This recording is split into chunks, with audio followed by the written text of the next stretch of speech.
할렐루야, 오늘도 좋은 날입니다. 잠언 31장 10절에서 31절 말씀 묵상입니다.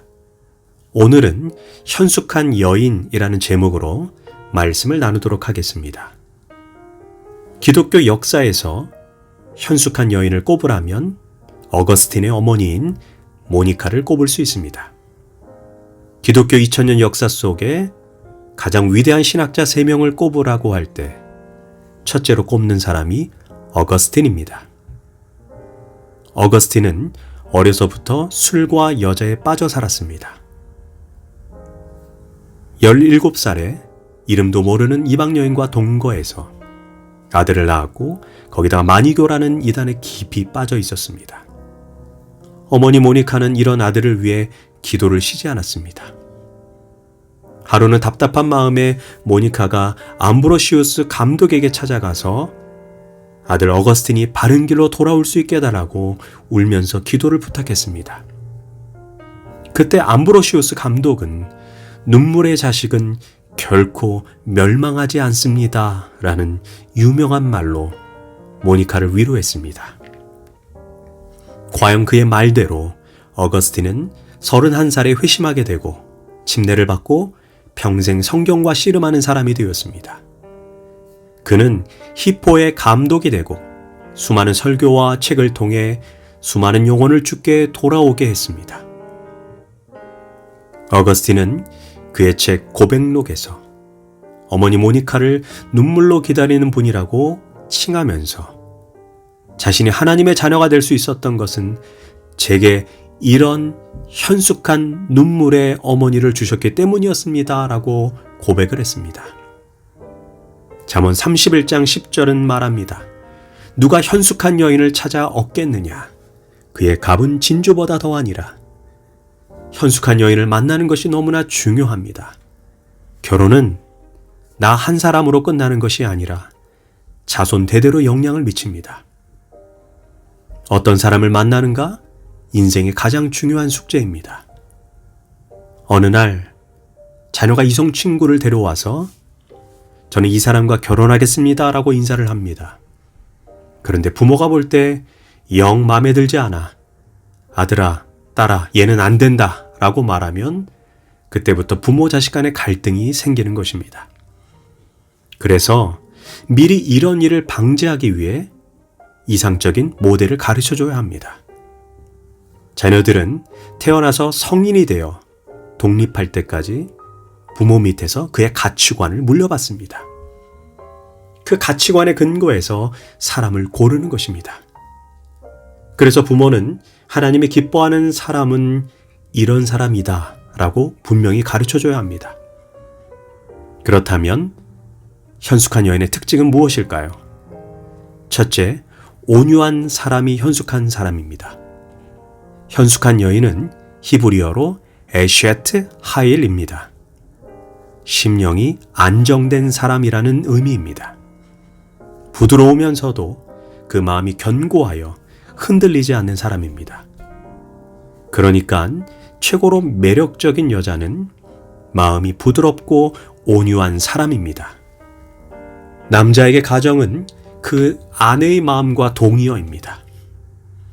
아파트 평수가 100평이면 뭐랍니까? 아내의 마음이 부드럽고 안정되어 있지 않아서 시시때때로 다툼이 일어나면 그 집은 생지옥이 되는 것입니다. 적은 평수라도 아내의 마음이 부드럽고 온유하다면 그 집은 천국이 되는 것입니다. 그래서 10절에서 현숙한 여인은 진주보다 귀하다라고 말합니다. 그 당시에 진주는 엄청나게 귀한 보석입니다. 이 말 속에는 그런 여성을 찾기가 매우 어렵다라는 의미입니다. 그래서 기도해야 한다는 것입니다. 하나님, 현숙한 여자를 만나게 해주시고 그런 사람을 선택할 수 있는 안목, 여성의 내면의 아름다움을 발견할 수 있는 지혜를 허락해 주시옵소서라고 기도해야 합니다. 두 번째, 현숙한 여인의 특징은 부지런함입니다. 13절에서 19절은 부지런한 아내의 모습을 계속해서 묘사합니다. 13절에서 부지런한 여인의 특징으로 손이 부지런하다라고 말합니다. 자기가 해야 할 일을 미루지 않고 적극적으로 가족들을 잘 챙기고 보살핀다는 의미입니다. 14절에서는 현숙한 여인에 대해서 이렇게 말합니다. 상인의 배와 같아서 먼 데서 양식을 가져온다라고 말합니다. 이 말은 가족들에게 신선한 재료로 좋은 음식을 먹이기 위해 시장을 두루 돌아다닌다는 것입니다.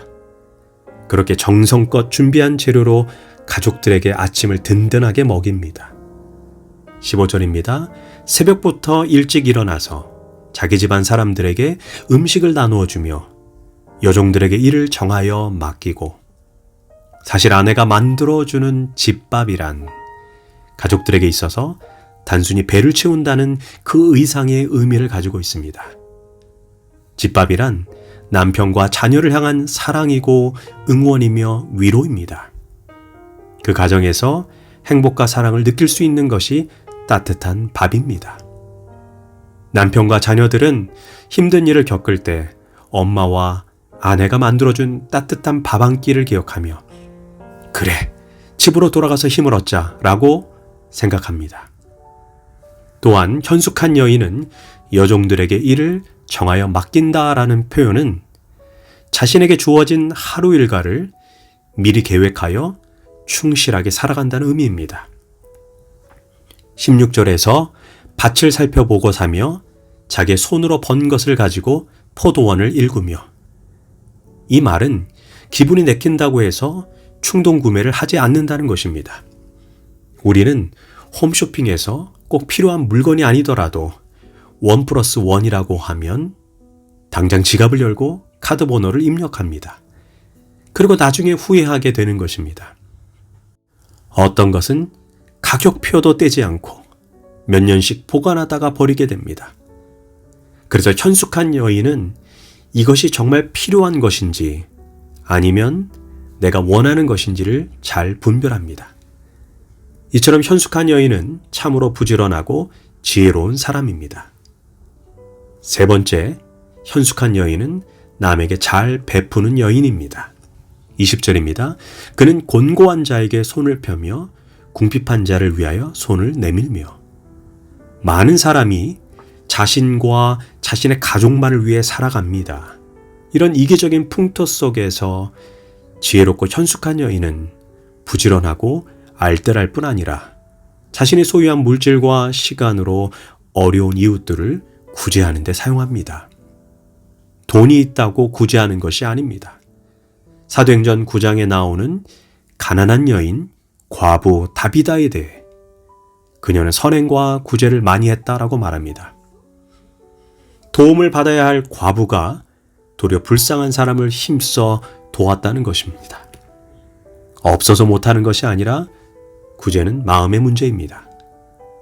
가난한 자를 불쌍히 여기는 것은 하나님께 꾸어드리는 것이니 그의 선행을 갚아주리라. 사실 가정에서 다른 사람을 구제하고 베풀 때 누가 결정합니까? 남자들이 결정하는 것 같지만 사실은 여자가 반대하면 절대로 못 줍니다. 안주인이 베푸는 마음을 가져야 합니다. 남편이 반대해도 아내가 그러는 거 아닙니다. 함께 나누어야 합니다. 라고 말하면 베풀게 되는 것입니다. 그런데 이렇게 귀한 현숙한 여인을 남자들이 찾지 못하는 이유가 무엇일까요? 그 이유가 30절입니다. 고운 것도 거짓되고 아름다운 것도 헛되다라는 이 진리를 모르기 때문입니다. 사람들이 눈이 닫혀 있어 예쁜 얼굴과 좋은 몸매에 지나친 관심을 가집니다. 그러나 아름다운 아내는 얼굴이 예쁜 아내가 아닙니다. 학벌도 아니고 집안도 아니고 돈도 아닙니다. 바로 마음이 곱고 지혜로운 사람입니다. 결국 남는 것은 그 사람의 신앙과 사랑의 섬김입니다. 이처럼 현숙하고 지혜로운 여인이 되어야 하고 무엇보다 이런 여인을 만나는 축복이 자녀들에게 있기를 소망합니다. 기도하겠습니다. 주님, 현숙한 여인의 모습으로 내가 부름받은 교회에 충성하게 하소서. 또한 우리 자녀의 결혼을 위해 미리 기도하는 지혜로운 성도가 되게 하소서. 예수님의 이름으로 기도합니다. 아멘.